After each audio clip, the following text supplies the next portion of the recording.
එක්තරා ගමක ඊටමත් ධනවත් පුද්ගලයෙකු ජීවත් වුණා.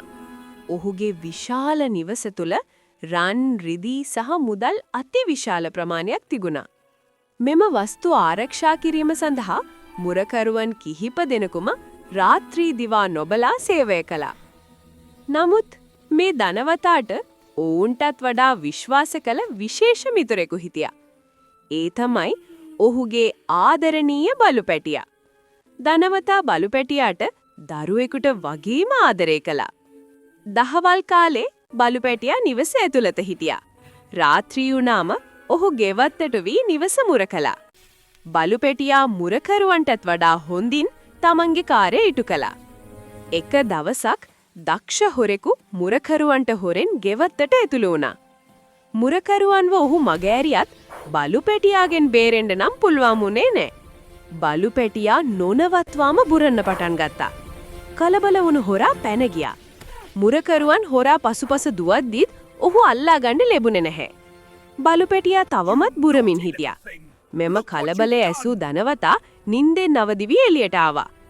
බල්ලා බුරන්නේ ඇයි? ධනවතා මුරකරුවන්ගෙන් ඇහුවා. කිසිම හේතුවක් නැතුවයි. මුරකරුවන් කිව්වා.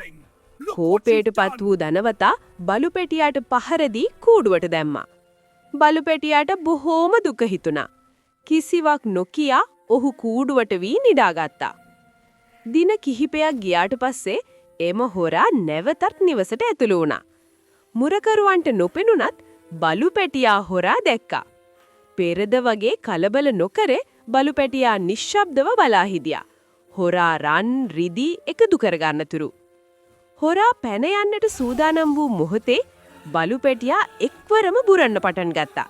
ඒ සමගම හොරාගේ පාදයකට සපා කෑවා.